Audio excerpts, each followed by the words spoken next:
اعوذ باللہ من الشیطان الرجیم بسم اللہ الرحمن الرحیم۔ اب یہ قرآن کے بارے میں تمہارا طرز عمل کیا ہوگا؟ تصویر دکھائی جا رہی ہے پھر سابقہ امت کی، انہیں بھی ہم نے دی تھی کتاب تورات۔ مثل الذین حملوا التوراۃ ثم لم يحملوها كمثل الحمار يحمل اسفارا۔ مثال ان لوگوں کی جو حامل تورات بنائے گئے پھر وہ اس کے حامل ثابت نہ ہوئے۔ اور حمل میں خاص ایک بات ہے، حمال کسے کہتے ہیں؟ بوجھ اٹھا کر ایک جگہ سے دوسری جگہ لے کر جانا، حمال اسے کہتے ہیں۔ اسر اور حمل میں میں نے فرق بتایا تھا آپ کو سورہ بقرہ جب پڑھ رہے تھے آخری، کہ اسر وہ بوجھ ہے جس کے نیچے انسان دب کر رہ جائے، چل نہ سکے، اسر ہے۔ اور حمل وہ ہے جس کو لے کر چل سکے۔ اب عورت کا بھی حمل ہوتا ہے، وہ لے کر چلتی ہے۔ بہرحال جب ایڈوانس پریگننسی ہوتی ہے دکھ تو ہے، تکلیف ہے، واہنن علی واہنن تو ہے، چل سکتی ہے۔ اسی طرح حمال ہے، وہ لے کے جا رہا ہے۔ تو حمل التوراۃ، یہ اللہ تعالیٰ جس کو کتاب دیتا ہے، حامل بناتا ہے، اس کے ذمے سے پہنچاؤ۔ لَتُبَيِّنُنَّهُ، تمہارا فرض ہے اسے واضح کرو، اسے عام کرو۔ یا اہل القرآن، حضور نے فرمایا ہے قرآن والوں، لا تتوسدوا القرآن، قرآن کو تکیہ نہ بنا لینا۔ ایک ذہنی سہارا ہمارے پاس اللہ کی کتاب ہے، 40 من سونا ہم نے لگا دیا ہے اس قرآن کو تاروں سے لکھنے پر۔ معلوم ہے آپ کو، رکھا ہوا ہے ہمارے ہاں، ایوبی دور کی یادگار۔ بہرحال قرآن مجید کے حامل بنائے گئے تھے اس لیے کہ اوروں تک پہنچاؤ۔ ثم لم يحملوها، انہوں نے نہیں اٹھایا۔ کمثل الحمار، ان گدھوں کے مانند ہے۔ يحمل اسفارا، جو کتابوں کا بوجھ اٹھائے پھر رہا۔ مکالمات فلاطن بھی لکھ دیجئے آپ، باندھ کر گشڑی رکھ دے، انسائکلوپیڈیا برٹانیکا پورا رکھ دے، گدھے کو کیا فائدہ اس سے؟ مثل القوم الذین کذبوا بآیات اللہ، مثال اس قوم کی جس نے اللہ کی آیات کو جھٹلایا، بے سا، بہت بری ہے۔ اب یہ جھٹلانا میں پہلے واضح کر چکا ہوں سورہ واقعہ پڑھتے ہوئے، یہ جھٹلانا ہے، یہ ہمارا قرآن کو جھٹلا رہے ہیں ہم اپنے عمل سے۔ ایک شخص آپ سے پوچھے گا آپ قرآن کو اللہ کا کتاب مان لیا؟ میں مانتا ہوں۔ آپ نے کبھی پڑھا اس کو؟ آپ 7 سمندر کا سفر پار کر کے یہاں MBA کرنے تشریف لے آئے ہیں امریکہ میں، MBA معلوم ہوتا ہے کہ کوئی پتہ نہیں، کوئی جنت کی کوئی سیٹ ہے، کیا ہے۔ قرآن آپ نے نہیں پڑھا تو کیسا ایمان ہے آپ کا قرآن پر؟ کیا جواب دیں گے؟ تکذیب کر رہے ہیں اپنے عمل سے۔ بئس مثل القوم الذین کذبوا بآیات اللہ واللہ لا یہدی القوم الظالمین، اللہ ایسے ظالموں کو زبردستی تو ہدایت نہیں دیتا۔ اللہ کی ہدایت ایسی گھٹیا شے تو نہیں ہے، اتنی حقیر شے تو نہیں ہے۔ اب دیکھیے 4 آیتیں، یہ یہاں پر بھی 4 4 جمع 3 کی تقسیم ہے۔ 4 آیتیں پوری ہو گئی تھی، حضور کی بعثت 2 میں ہے، امیین نیوکلیس ہے، آخرین سب الیکٹرانز ہیں اس کے چاروں طرف۔ یہ ملٹی نیشنل امت ہے، ملٹی نیشنل فرمز تو آپ کو معلوم ہے، ملٹی نیشنل۔ جبکہ سابق جو امت تھی بنی اسرائیل، وہ یونی ریشیل، ایک نسل کی۔ یونی ریشیل، یونی نیشنل، یہ multi racial, multi national. Hindi بھی، فارسی بھی، ایرانی بھی، ترک بھی، چینی بھی۔ اب تو دنیا کا میں نہیں سمجھتا کہ کوئی قوم رہ گئی ہو، کوئی نسل رہ گئی ہو جس میں کچھ نہ کچھ مسلمان موجود نہ ہوں۔ اور دوسری بات یہ کہ حضور کا بنیادی کیا ہے؟ اعلیٰ دعوت، اعلیٰ تربیت، جس سے کہ مردان کار تیار کیے جو جہاد اور قتال کریں گے، وہ ہے قرآن۔ اب آگے 4 آیتوں میں وہ جو طرز عمل ہمارا ہو گیا اس کی تصویر دکھائی جا رہی ہے بنی اسرائیل کے طرز عمل میں۔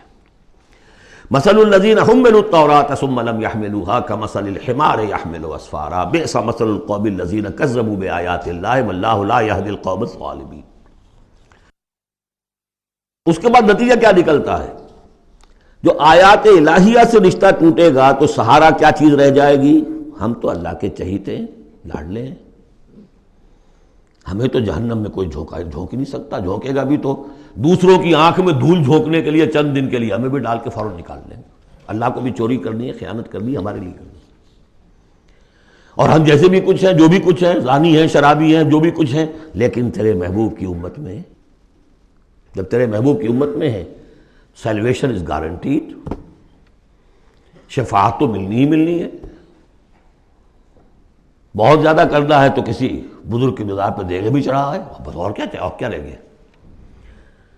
یہ ہے وہ سارا معاملہ، یہ ہے وہ امانی، یہ ہے وہ من گھڑت خیالات، یہ ہے وہ وشفل تھنکنگ سے جو عقیدوں کی شکل بن جاتی ہے، جس کی وجہ سے عمل سے، وہ جو اقبال نے کہا کہ پتہ نہیں نام کیا ہے اس کا، خدا فریبی کہ خود فریبی، عمل سے فارغ ہوا مسلمان بنا کے تقدیر کا بہانہ.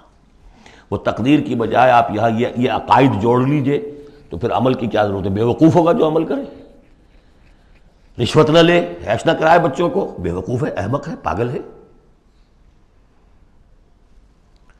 قل یا ایھا الذین ھادوا ان زعمتم انکم اولیاء للہ من دون الناس، کہہ دیجئے اے نبی، اے وہ لوگوں جو یہودی ہو گئے ہو، اگر تمہارا واقعی یہ گمان ہے کہ تم اللہ کے دوست اور اللہ تمہارا دوست ہے. ان زعمتم، زوم کا لفظ اردو میں بھی بولتے ہیں خیال خام کے لیے، بڑا زوم ہو گیا اسے. ان زعمتم، اگر تمہیں یہ خیال خام لاحق ہو گیا ہے، انکم اولیاء للہ من دون الناس فتمنوا الموت ان کنتم صادقین، یہ سورہ بقرہ میں آ چکا مضمون. اگر ایسے واقعی خیال ہے تو تمہیں موت کی تمنا کرنی چاہیے. دوست سے ملنے کی آرزو ہوتی ہے یا ہجر کی؟ وصال چاہیے یا ہجر چاہیے؟ وَلَا يَتَمَنَّوْنَهُ أَبَدًا بِمَا قَدَّمَتْ أَيْدِيهِمْ، یہ ہرگز تمنا نہیں کر سکتے موت کی. کیوں؟ بسبب اس کے جو ان کے ہاتھ آگے بھیج چکے ہیں. انہیں معلوم ہے ہم نے کیا کرتوت آگے بھیجے. بل الانسان علی نفسہ بصیرہ، انسان کو خود معلوم ہے کہ میں کیا کچھ بھیج چکا ہوں، کیا کیا کمائیاں کی ہیں، کیا کیا حرام خوریاں کی ہیں. وہ سارے کے سارے جو ہیں وہ تو آگے بھیجے ہوئے ہیں. واللہ علیم بالظالمین، اللہ ان ظالموں سے خوب واقف ہے. قل، اے نبی ان سے کہہ دیجئے، ان الموت الذی تفرون منہ فانہ ملاقیکم، وہ موت جس سے تم بھاگتے ہو وہ تم سے ملاقات خود فرما لے گی.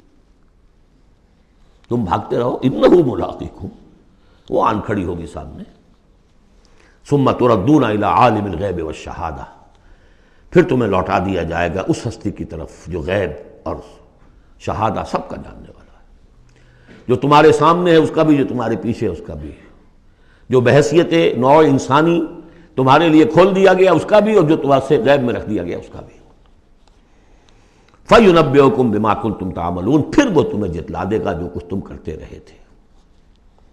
یہ دوسرا حصہ ہو گیا 4 آیات کا.